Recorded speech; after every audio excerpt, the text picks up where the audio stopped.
hakuna kama Yesu. Umesema Yesu mfalme mkuu. Mwadhimishe Bwana jioni ya leo. Yeye ni Mungu mkuu, hakuna aliye kama yeye. Bwana tunakutukuza jioni ya leo. Maana wewe ni Mungu mkuu. Wewe ni Bwana wa mabwana. Wewe ndiwe mfalme wa wafalme. Tunasogea chini pako mfalme jioni ya leo. Tunakutukuza tukisema Jehova ni jina lako. Tunasema wewe ni Bwana wa vita. Tunakutukuza Mungu aliye mtakatifu. Wewe unayepigania maisha yetu. Wewe unayetulinda mtakatifu. Wewe unayetujali asubuhi, mchana na jioni. Unayesimama kwa ajili ya maisha yetu. Umesema wewe haulali wala hausinzii kwa ajili yetu. Bwana tunakutukuza. Bwana tunakuinua maana wewe ni Mungu mkuu.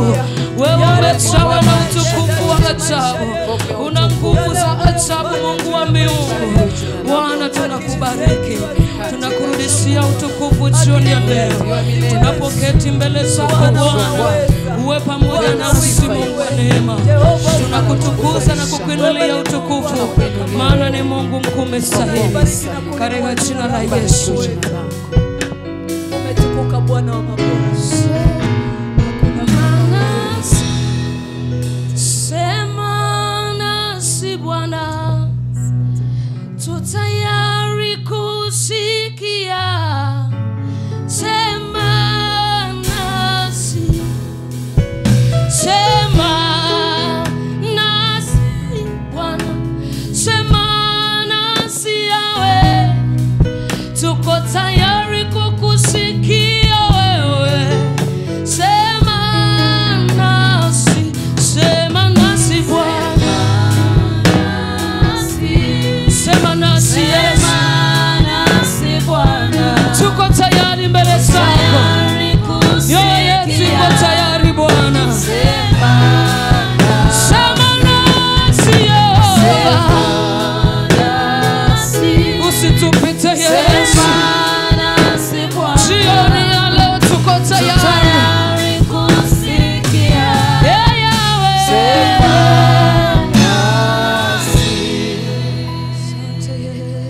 Amen. Baba tunakushukuru. Tunaimimina mioyo yetu mbele zako ili useme na mioyo yetu. Saidie kuishika iliyo kweli. Ituongoze katika maisha yetu. Katika jina la Yesu Kristo. Amen. Amen. Tukae. Sauti naomba, sauti iko chini, nafikiri itaniumiza koo kidogo. Ndugu zangu, Bwana asifiwe. Tunaendelea na maombi. Maombi ambayo ni mazito kabisa. Maombi ambayo yanahitaji ushiriki wa moyo wa dhati ili Mungu aweze kutusikia. Bwana asifiwe. Kwa hiyo nikushukuru wewe uliyekuja. Kabla sijakupa somo letu, nikupe tu utangulizi huu. Unajua fundisho la wokovu ni gumu sana. Wokovu ni gumu sana kwa watu. Watu wengi hawaufahamu wokovu. Hawauelewi wokovu. Wakati mwingine ni kwamba tu wamejiunga tu na dini lakini hawana wokovu. Wokovu sio jambo la kutubutubu dhambi kila wakati. Unajua makanisa yetu leo yamegeuka, yamekuwa ndio makanisa yanayoongoza kutubu kuliko makanisa yote. Kama kuna mahali wamejaa kutubutubu leo ni makanisa ya kiwokovu. Lakini wokovu sio hivyo. Wokovu sio kutubutubu. Wokovu ni kutubu dhambi mara moja, halafu unaachana nayo. Hiyo ndiyo wokovu. Huko ndiko kusema umeokoka. Wokovu sio kutubu dhambi leo, halafu tena kesho unatubu tena, halafu tena unatubu. Yaani makanisa ya kiokovu yamekuwa makanisa ya kutubutubu. Ndio maana tumefika hapa tulipo. Yaani yamegeuka kuwa makanisa wenye dhambi. Lakini Biblia inasema nini? Naomba tuiangalie mistari kwa uchache, halafu nije nikupeleke kwenye somo, baadaye twende kwenye maombi. Naomba tusome Waebrania sura ya 6 na mstari wa 1. Waebrania, nisikilizeni kwa makini wapendwa, tusifanye mchezo. Maana leo wokovu umekuwa ni dini tu ya kuchezea chezea. Zamani watu wakiokoka walikuwa wanaokoka kweli. Kweli mtu anapokuwa ameokoka kweli anaachana na dhambi. Acha leo watu wanaokoka na wanafanya uovu, wanafanya ujanja. Waebrania 6:1 inasema, kwa sababu hiyo tukiacha kuyanena mafundisho ya kwanza ya Kristo, tukaze mwendo ili tuufikie utimilifu. Tukiacha mafundisho ya kwanza, tukaze mwendo tuufikie utimilifu. Tusiweke tena msingi wa kuzitubia kazi zisizo na uhai. Tusiweke msingi tena wa kuzitubia kazi. Yaani maisha yetu kila siku tukija tunatubu. Kila siku tukija tunatubu. Kila siku tukija tunatubu. Sasa tuliokoka nini jana? Kumbe bado tuko wenye dhambi tu. Kila siku tukija tunatubu. Kila siku tunatubu. Aliyeokoka si wa kutubutubu kila siku. Kwa sababu gani? Kwa sababu hatendi dhambi tena. Sasa sisi makanisa yetu yamekuwa ni makanisa ya kutubutubu kila siku. Tukija tunaambiana tubu, na shetani anafurahia kweli kweli, kwa sababu tunashindwa kusonga mbele. Huo ni mstari mmoja unasema tusiweke tena msingi wa kuzitubia kazi zisizo na uhai. Yaani tunakuwa ni watu tunaongozwa na kutubutubu tu, na hii imefanya kuwe kuna shida. Ukisoma Biblia vizuri, hebu tusome Waebrania sura ya 10 mstari wa 1 hadi wa 4. Sijui kwenye Biblia zenu kama mnawekaga alama. Naomba hiyo mstari nawaambia muiwekee alama. Ni ya msingi sana, itatusaidia. Kuweka alama kwenye Biblia sio dhambi. Waebrania sura ya 10 mstari wa 1 mpaka 4 inasema, basi torati kwa kuwa ni kivuli cha mema yatakayokuwa, wala si sura yenyewe ya mambo hayo. Kwa dhabihu zile zile wanazozitoa kila mwaka daima, haiwezi wakati wowote kuwakamilisha wakaribiao. Kama ndivyo, je, dhabihu hazingekoma kutolewa? Kwa maana waabuduo wakiisha kusafishwa mara moja, wasingejiona tena kuwa na dhambi. Lakini katika dhabihu hizo liko kumbukumbu la dhambi kila mwaka. Mstari wa 4, maana haiwezekani damu ya mafahali na mbuzi kuondoa dhambi. Wakati wa Agano la Kale, kwa kuwa damu ya mafahali na mbuzi ilikuwa haiwezi kuondoa dhambi, kwa hiyo kila mara watu walikuwa, kila mwaka kuhani anaingia anafanya toba kwa ajili yao kila mara, maana ile damu ilikuwa inafunika tu, haiondoi dhambi kama damu ya Kristo. Damu ya Kristo haifuniki, inaondoa kabisa. Yaani unapoungama anakusafisha kabisa. Leo ukimuuliza mtu umeokoka kabisa, sema ndio. Kabisa umeokoka? Ndio. Kabisa hautendi dhambi. Yaani kadri unavyomuuliza utaona sauti inaisha. Kwa nini? Kule kujiamini. Tumeweka msingi wa kutubutubu dhambi. Tunadhani ndio kwenda mbinguni. Biblia inasema basi torati kwa kuwa ni kivuli cha mema yatakayokuja, wala si sura yenyewe ya mambo hayo, kwa dhabihu zile tunazozitoa kila mwaka haiwezi wakati wote kuwakamilisha waabuduo. Haikuwakamilisha. Kama ndivyo, dhabihu hazingekoma kutolewa, kwa maana waabuduo wakisha kusafishwa mara moja wasingejiona tena kuwa wana dhambi. Lakini katika dhabihu hizo kumbukumbu la dhambi lipo kila mwaka, maana haiwezekani damu hizo za wanyama kusafisha. Sasa Biblia inasema nini? Tukija mstari wa 10, hiyo Waebrania mstari wa 10 unasema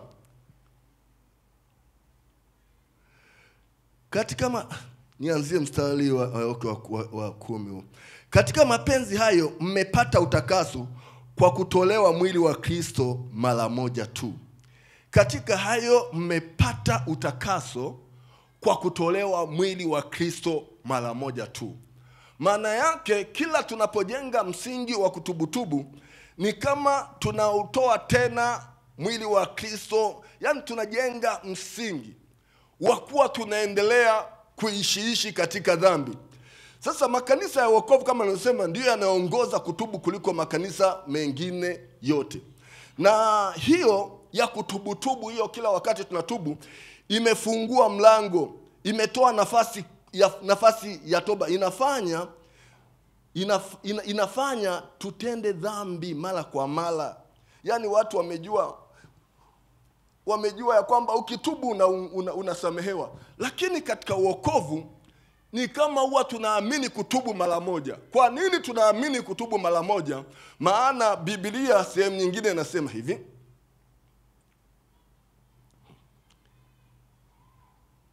10:26. Waebrania 10:26. Watu wamejivunia kutubu. Ndio maana anafanya dhambi, anaenda anatubu. Anafanya dhambi, Jumatano kuna maombi tutatubu. Anafanya dhambi, Jumatatu kwenye maombi tunatubu. Yani tunajenga maisha ya kutubu, na hiyo imefungua mlango wa dhambi mara kwa mara. Watu wanaishi kwenye dhambi mara kwa mara. Lakini Biblia inasemaje? Waebrania 10:26. 10:26 inasema, maana kama tukifanya dhambi kusudi baada ya kupokea ujuzi wa ile kweli, haibaki tena dhabihu kwa ajili ya dhambi. Kwa maana tukifanya dhambi tena kusudi, haibaki dhabihu. Wapendwa, tumewekewa dhabihu mara moja, ambao tunatakiwa tunapoungama mara moja tumalize maungamo yetu. Tusiweke msingi wa kuwa tunatubia dhambi. Hii hali ya kutubutubu imefanya dhambi ndani ya makanisa ya wokovu imekuwa kitu cha kawaida. Maana sasa leo watu wanaamini nitatubu. Lakini wakati tunaokoka mwanzo tuliambiwa kutubu ni mara moja. Tunza wokovu wako. Ukishaokoka mara moja simama. Ndio maana nasema tukiweka msingi ndio maana nasema ya kwamba maana tukifanya dhambi kusudi baada ya kupokea ujuzi wa kweli, haibaki tena dhabihu. Huwezi kuwa unaenda tu kila wakati unaichezea damu ya Yesu. Ni lazima toba yako uisimamie. Sio utakatifu wa toba wa mara kwa mara. Unajua shetani naye ametubania hapo. Na shetani amefurahi kweli, maana tumeendelea kuwa watoto wachanga tu. Kila tukija anatuambia mna dhambi nyie, tubuni kwanza, Mungu hawezi kuwasikia. Tunaanza baba katika jina la Yesu tusamee baba, tunatubu dhambi zetu. Tukimaliza tu tukiondoka tukirudi maombi asema mna dhambi nyie, tubuni. Baba tunatubu. Sasa tunaishi maisha ya tubu. Hata tukui kwenye wokovu, unatubu, ukiondoka tena unaenda unafanya, kwa sababu unatumaini kuna mlango. Nataka niwatangazie mlango wa toba umefungwa. Hamwezi kuwa mnakaa kanisani mnafanya dhambi tu, mnasema tutaenda tutatubu. Ni utoto. Lazima uwe na ujasiri. Waebrania sura ya 10 hiyo, mstari wa 20 na ngapi hapa? Mstari wa 19.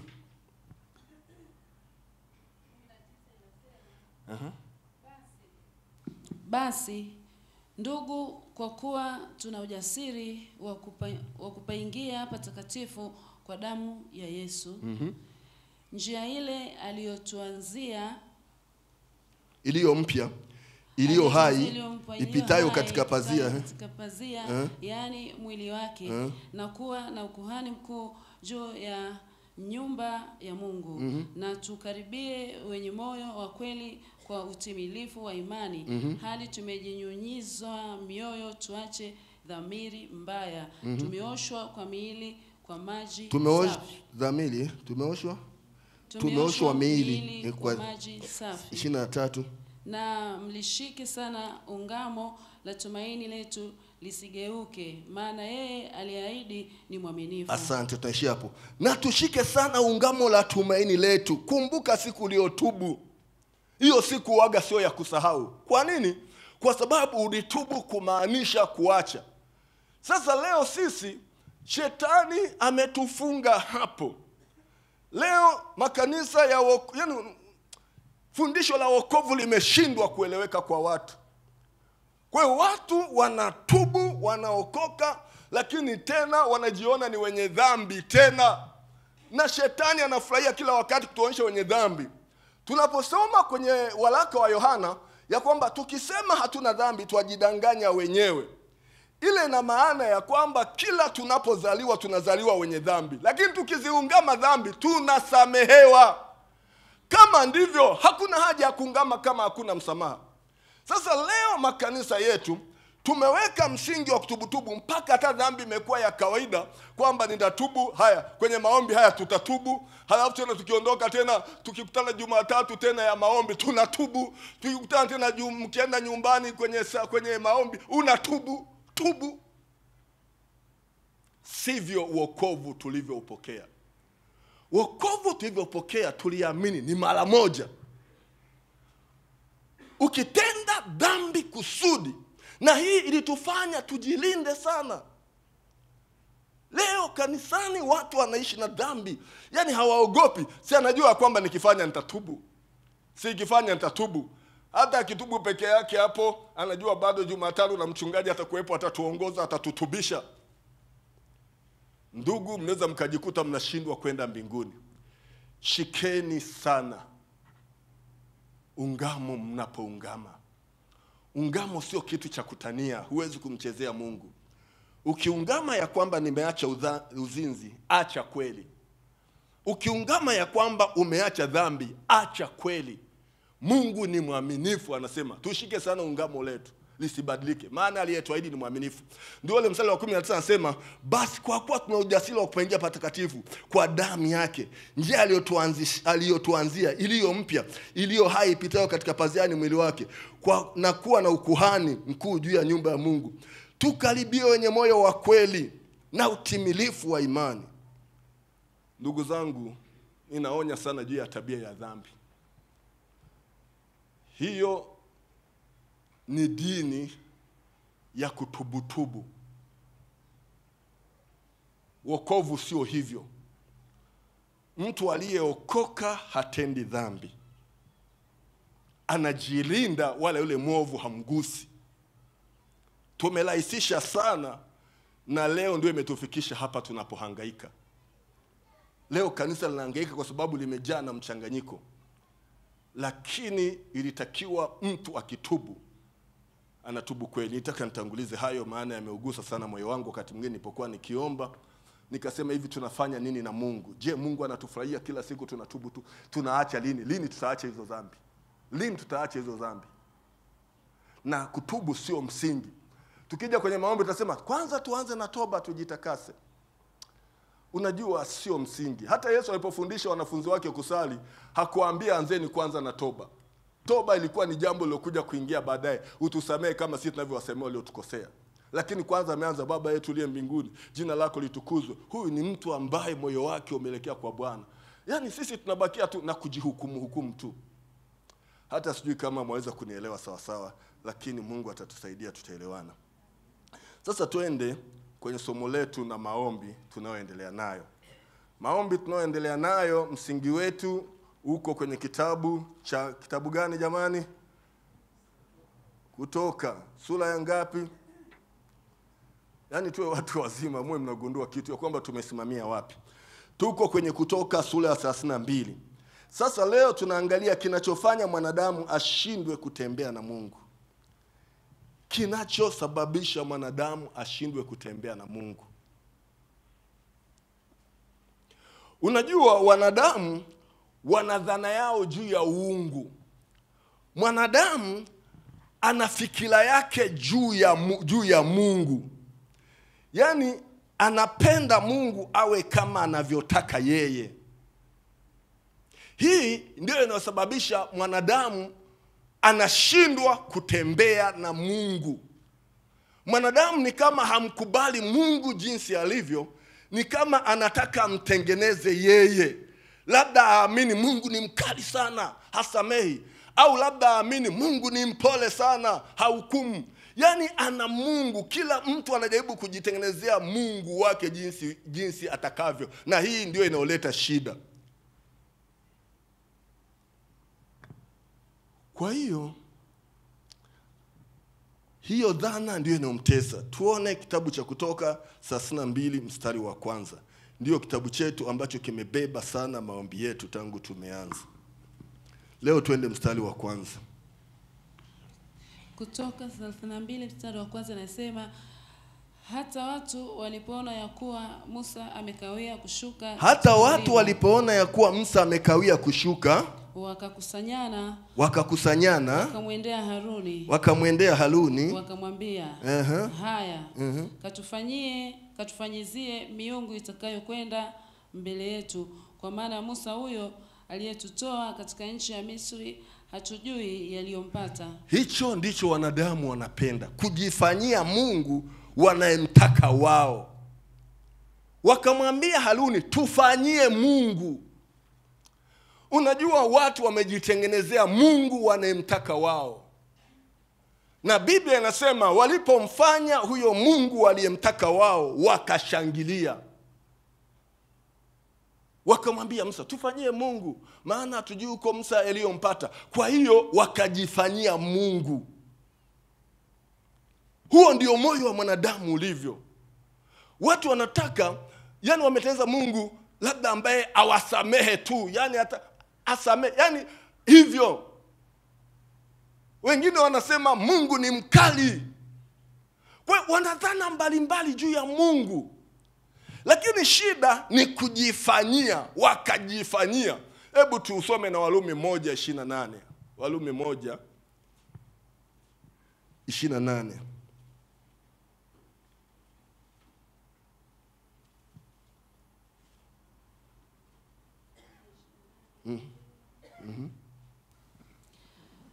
Na kama walivyokataa kuwa na Mungu katika fahamu zao, Mungu aliwaacha wafuate akili zao. Mungu akawaacha wafuate akili zao zisizofaa,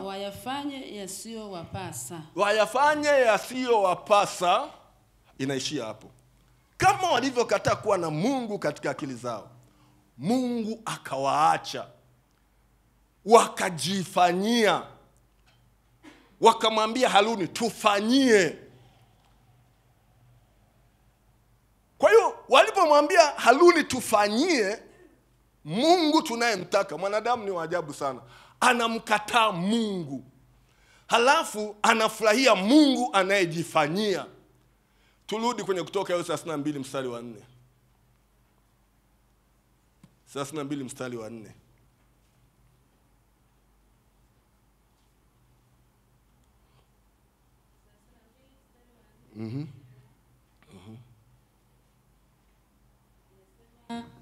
Akaipokea mikononi mwao, akaitengeneza kwa patasi, akaifanya iwe sanamu ya ndama kwa kuiyeyusha, nao akasema, hiyo ndiyo miungu yako, Israeli, iliyokutoa katika nchi ya Misri. Hapo tu Biblia inasema akaipokea mikononi mwao hiyo dhahabu, akaitengeneza kwa patasi. Yani akaitengeneza kwa patasi. Patasi sijui kama tunajua. Wale mafundi seremala, kile chombo anachotumia kuchongea kinaitwa patasi. Akaitengeneza kwa patasi ile ndama, na wao wanaona kabisa. Alafu akawaambia, hii ndio Mungu wenu. Na wao wakafurahi. Yani Mungu akatengenezwa. Alafu wakaletewa, wakaambiwa huyu ndio Mungu wenu. Wakatengeneza, wakamtolea na sadaka, wakala. Yani mwanadamu ana dhana yake juu ya Mungu. Kwa hiyo alipoambiwa mtengeneze Mungu, basi Haruni dhana yake ikawaza picha ya ndama. Wakaona Mungu ni kama ndama, akiwa kama ndama wa sura hii, na akikaa hapo akawa wa dhahabu, basi mambo yatakuwa safi. Akatengeneza na watu wakamkubali. Unajua, mwanadamu ameshindwa kutembea na Mungu kwa sababu ya mawazo yake. Yaani anajitengenezea Mungu katika mawazo yake. Ni wengi wana sanamu, sio Mungu halisi. Ni wengi wana ndama, sio Mungu mtakatifu. Ndio maana watu wanaishi katika dhambi, kwa sababu wanajua Mungu wao yule hatafanya kitu. Kwa hiyo mwanadamu akajichongea Mungu. Hataki ile mamlaka ya Mungu, hataki kuitambua mamlaka ya Mungu. Kwa hiyo anaendesha na mawazo yake.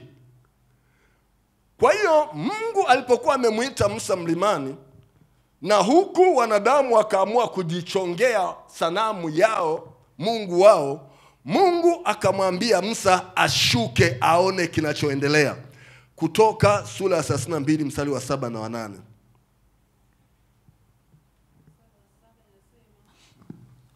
Bwana akamwambia Musa, haya shuka, kwa maana watu wako uliowatoa katika nchi ya Misri wamejiharibu nafsi zao. Na 8. Mstari wa 8, wamepotoka upesi kuiacha ile njia niliyowaamuru. Wamejifanyizia ndama ya kuyeyusha, wakaiabudu na kuitolea dhabihu. Wakasema, hiyo ndiyo miungu yako, Israeli, iliyokutoa katika nchi ya Misri. Asante. Kwa hiyo Musa alipokuwa mlimani, Mungu akamwambia Musa ashuke aone kinachoendelea kambini. Mungu akamwambia Musa, shuka, maana watu hao wamejichafua. Wamejitengenezea sanamu ya Mungu wao. Halafu wanaiabudu na wanaitolea sadaka. Wanaiambia, ewe Mungu ndio uliyetutoa nchi ya Misri. Kweli ile ndama ingeweza kuwatoa nchi ya Misri? Na wamekazana kabisa, wanacheza mpaka jasho linatoka. Kwa hiyo Musa akashuka. Musa aliposhuka akawaona watu wanaimba, wanamwambia hudumu, wanamtolea na sadaka na wanacheza. Moyo wa Musa ukauma. Kama jinsi moyo wa wachungaji umetuuma, tukasema tuwe na maombi kwa ajili ya kanisa. Maana sasa kanisa limejichanganya. Kanisa sasa limejichafua. Musa aliposhuka na kukuta uchafu huo wamejitengenezea Mungu wao, akawaambia Haruni, kwa nini umefanya hivi? Haruni akasema, watu ndio wamenichanganya. Musa akasema, walio wa upande wa Bwana waje kwangu. Alipotangazwa walio upande wa Bwana waje kwangu, ni wana wa Lawi peke yao ndio walioenda upande wa Musa. Na walipokuwa wameenda upande wa Musa, Musa akawaambia wachukue upanga kila mtu mikononi mwake, waingie mlango kwa mlango, nyumba kwa nyumba, wawaue, ikiwa ni ndugu zao, ikiwa ni majirani zao, ikiwa ni watoto wao, ikiwa ni marafiki zao, wawaue. Ndipo wale wana wa Lawi wakachukua upanga, wakaingia na kuanza kuangamiza. Biblia inasema kwa siku hiyo moja walikufa watu 3,000. Na hapo ndipo kabila la Lawi lilipopata heshima ya kuwa makuhani, watu wanaoweza kusimama upande wa Bwana. Wakati Mungu amekasirika, wanasimama upande wa Bwana, wanasimama kuyafanya mapenzi ya Bwana. Ndivyo na sisi kwenye maombi haya tunataka watu watakaosimama upande wa Bwana, watu watakokuwa na sifa ya Ulawi, watu ambao hawatakubaliana na uovu unaoendelea, watu watakaosema hapana, kanisa la Mungu lazima liwe takatifu, watu watakaosema hapana, dhambi haitakiwi ndani ya kanisa. Wakajitokeza hao Walawi. Musa akawaambia, shikeni upanga, maana ilifika sasa mahali watu wamejichafua, kama ilivyo leo hata ndani ya kanisa watu wamejichafua. Kwa hiyo wana wa Lawi ndio wakajitokeza. Kati ya makabila 12 ni kabila moja hilo la Lawi ndio likajitokeza. Na lilipojitokeza, Musa akawaambia, shikeni upanga muangamize, mtu asione huruma kwa mtu yoyote. Na hapo ndipo hilo kabila la Lawi likapata heshima ya ukuhani. Unajua, wakati Waisraeli wanatoka nchi ya Misri, Mungu alikuwa amewaambia Waisraeli baada ya Musa kupanda mlimani pale, ametemka kutoka mlima Sinai. Mungu aliwaambia Waisraeli ya kwamba nyie mtakuwa taifa takatifu na ukuhani. Hebu naomba usome hapa kitabu cha Kutoka sura ya 19 mstari wa 4 hadi wa 6.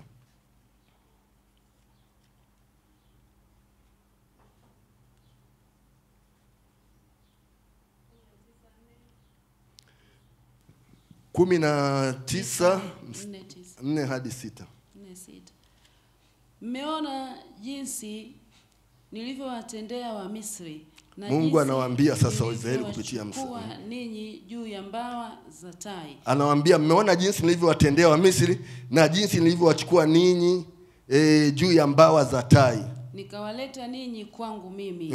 Sasa basi, ikiwa mtaitii sauti yangu kweli kweli. Anawaambia sasa basi, ikiwa mtaitii sauti yangu kweli kweli na kulishika agano langu, hapo ndipo nitakapokuwa tunu kwangu kuliko makabila yote ya watu. Ndipo mtakapokuwa tunu kwangu kuliko makabila yote ya watu. Maana dunia yote pia ni mali yangu. Ndiyo, mstari wa 6.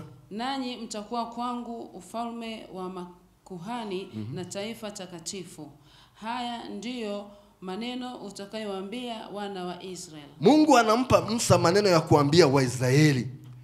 Basi ikiwa mtatii sauti yangu kweli kweli na kulishika agano langu, mtakuwa kwangu tunu. Anasema nanyi mtakuwa kwangu ufalme na makuhani na taifa takatifu.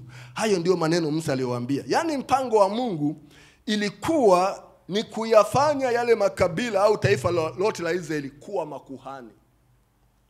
Lakini walipojichafua, ni kabila moja la Lawi ndio lilitoka likaenda upande wa Musa. Hilo kabila ndio likapata sasa heshima ya kuwa makuhani. Makuhani katika Israeli walitokana na kabila la Lawi peke yake. Na hii ni kwa sababu walisimama na Mungu. Mungu akawapa heshima ya kuwa makuhani. Ukisimama na Mungu, Mungu atakupa heshima ya ukuhani. Tulijifunza hapa, Biblia inasema heri ya wasiokwenda katika shauri la wasio haki, wala hawakusimama barazani pa wenye mizaa, wala hawakuketi pamoja na wakosaji.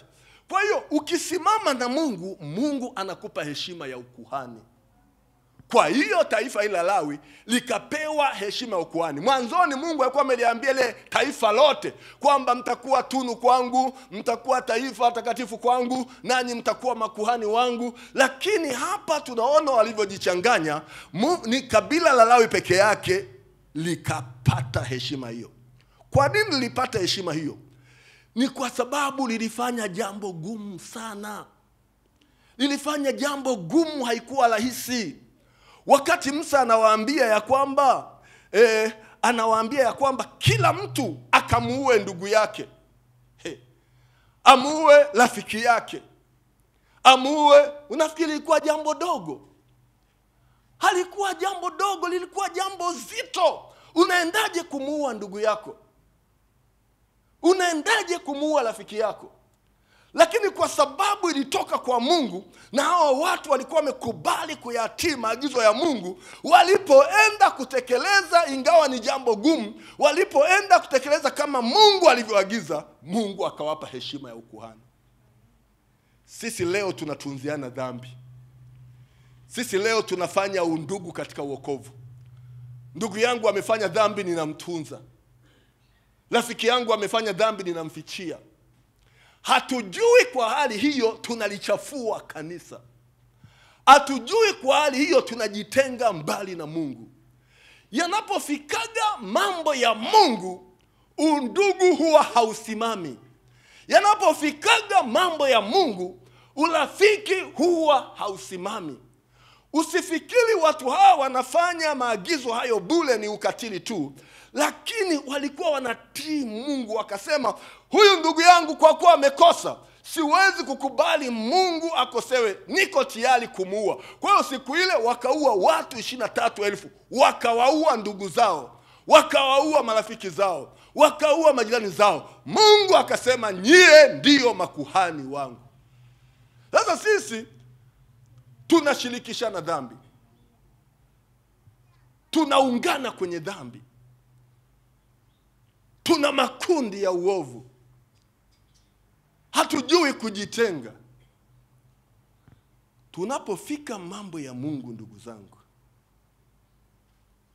huwa tunamwacha Mungu katika utakatifu wake. Ndio maana Biblia inasema, apendaye baba wala mama, si watu wa muhimu sana hawa. Apendaye baba wala mama wala ndugu mke wala mme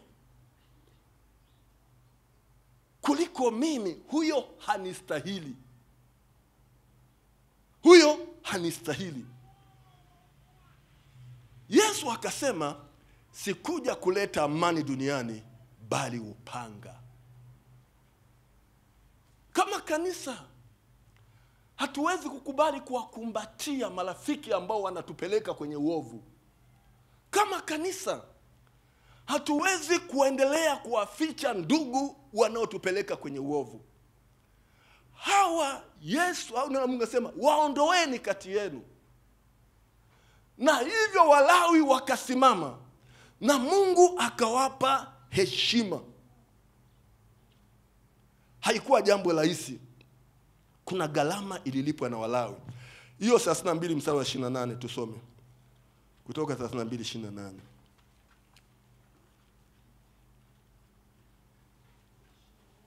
32:28.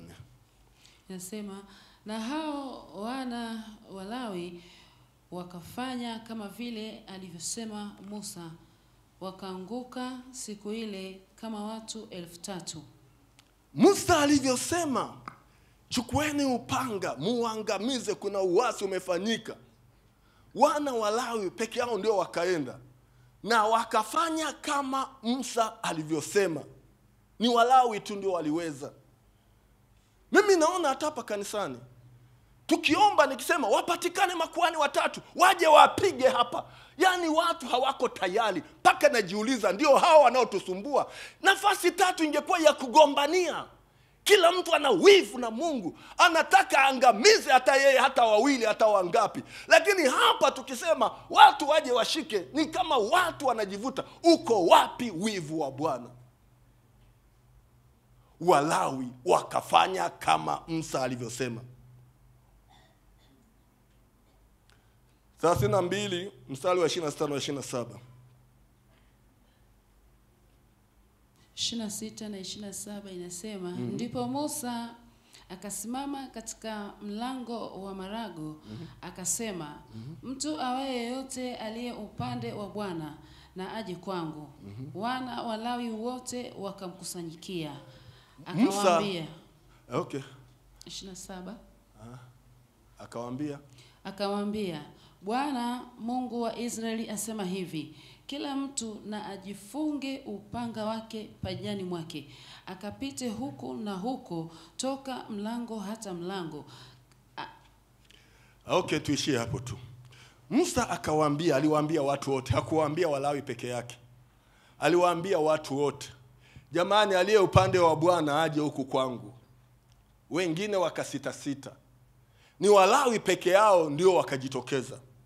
Na walipojitokeza Walawi, ndio Musa akawaambia kila mtu achukue upanga kiunoni mwake. Achukue upanga mikononi mwake, akaangamize, asiogope, asiwaache. Hao wana Walawi wakafanya kama Musa alivyosema. Ndipo walipopata heshima ya ukuhani.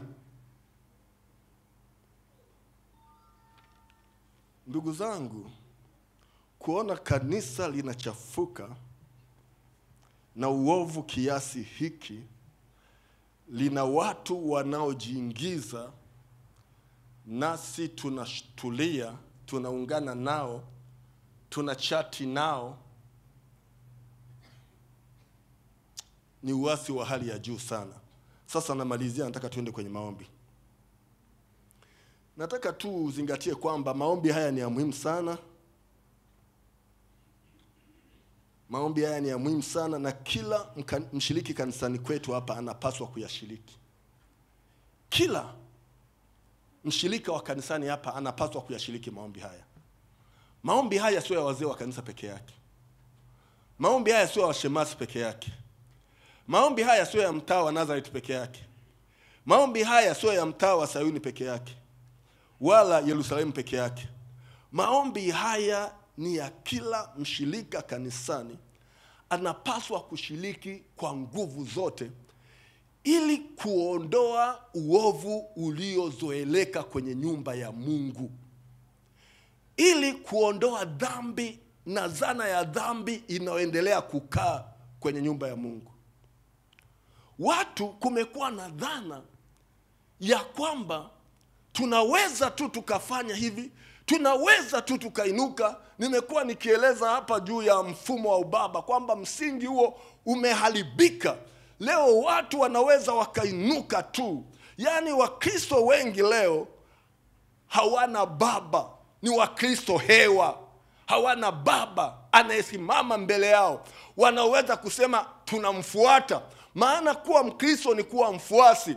Ndio maana Paulo akisema mnifuate mimi kama ninavyomfuata Kristo. Kama kweli unaye baba unayemfuata, unawezaje kuunga mkono atendewe mabaya?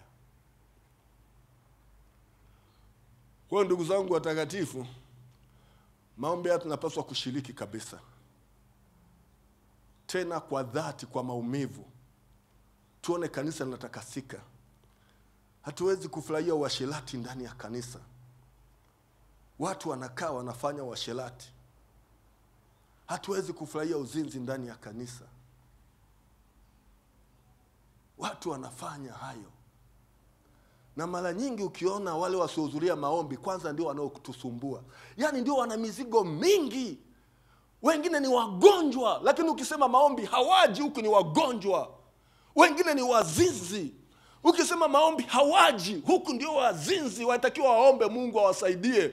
Wengine ndio nani, wachawi, hawaji, huku watakiwa waombe. Ndio wanaosumbua, na matokeo yake tunaendelea sisi kubeba mizigo ya watu. Inasikitisha sana. Maombi tutaendelea nayo. Nami leo naomba nikitoa nafasi, hata nikisema makuhani 7, Walawi 7, shindania nafasi hiyo. Wewe kama ni mwenye haki, unafurahishwaje na dhambi? Kwa nini usiondoke kati ya wenye dhambi hao? Na wewe hata ukasimama ukasema nakemea, maana umeelewa kuokoka ni nini, kwamba sasa umeamua kuachana na dhambi. Kama hujaamua kuachana na dhambi, kaa hivyo hivyo, tuendelee kukuombea, tutakemea. Labda na wewe siku moja Mungu atakuinua. Naomba niishie hapo. Tuangalie nafasi ya maombi. Maombi yetu ni yale tuliyokuwa nayo jana, nitaenda nayo hayo siku ya leo. Ombi la kwanza, ombea watu wanaoambatana na wewe. Unaambatana na watu wa namna gani? Heli asiyekwenda katika shauri wasio haki, wala kusimama katika njia ya wakosaji, wala kuketi barazani pa wenye mzaha. Rafiki zako ndio wale wanalitukana kanisa. Ombea Mungu akuokoe na kukutoa kwenye makundi hayo, ujipatie kibali. Ombi la pili, ombea mfumo wa ubaba. Niliwaambia leo baraka zimekosekana kanisani kwa sababu watu hawana baba. Nimesema mfumo wa ubaba ni mfumo wa Mungu ili kubariki familia. Ndio maana Mungu ni baba, ana familia yake. Baba ni kichwa cha kanisa. Huwezi kukaa bila baba ukabarikiwa, kwa sababu baraka zitoka kwa baba. Kwa hiyo hata kwenye familia nilisema kuna baba, hata kanisani kuna baba.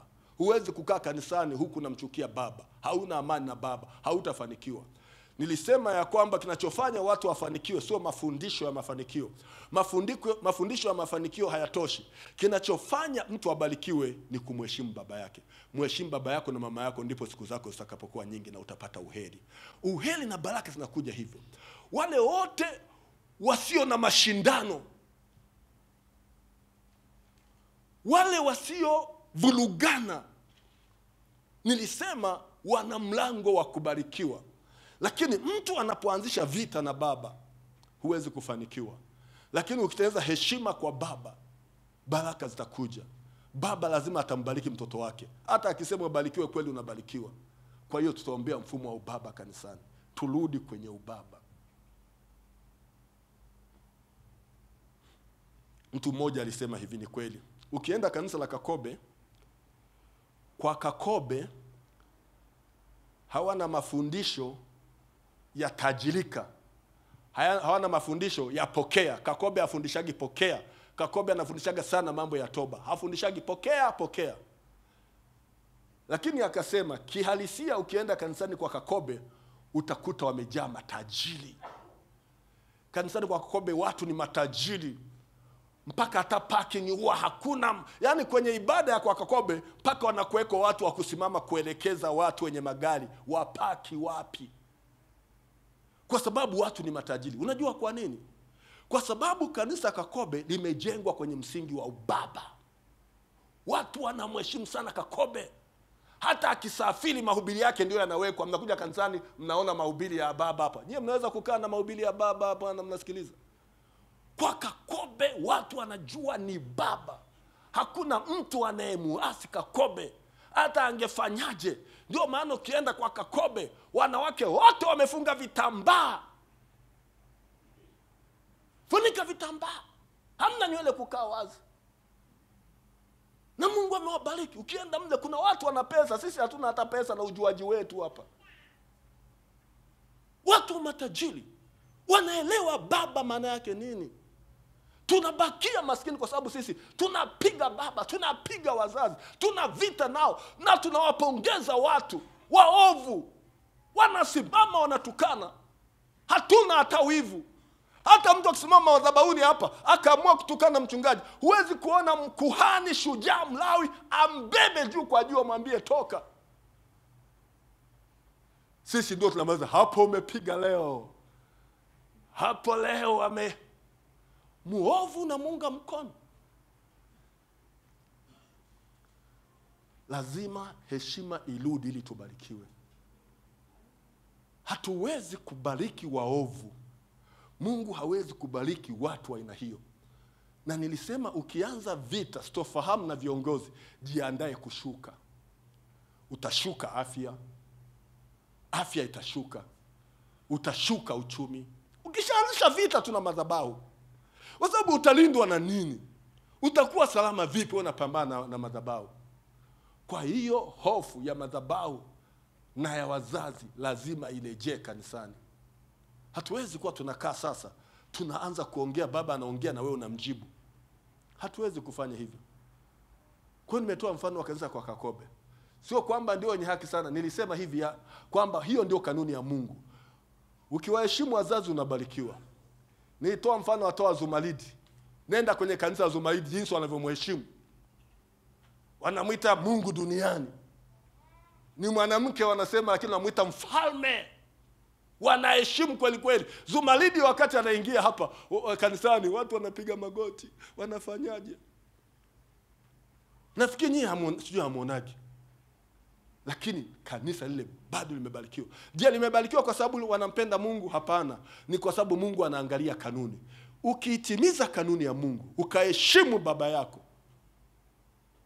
katika hilo utabarikiwa, ingawa labda mbinguni usiende. Lakini kuna baraka zinazotokana na hilo. Kwa hiyo tuombea mfumo wa ubaba. Tuache kuzalau madhabahu. Mwambie jirani yako, acha kuzalau madhabahu. Tuache kabisa. Hiyo akili ni mbovu sana hiyo. Tutaombea la tatu ni kanisa, kama ambavyo ndio msingi wa maombi yetu, maana msingi wa maombi yetu ni kuliombea kanisa. Lakini pia tutaombea Mungu aweke wazi mambo yote. Nisisahau na uchaguzi, sikuandika kule, lakini tutaombea na uchaguzi. tutaangamiza na mapepo yote.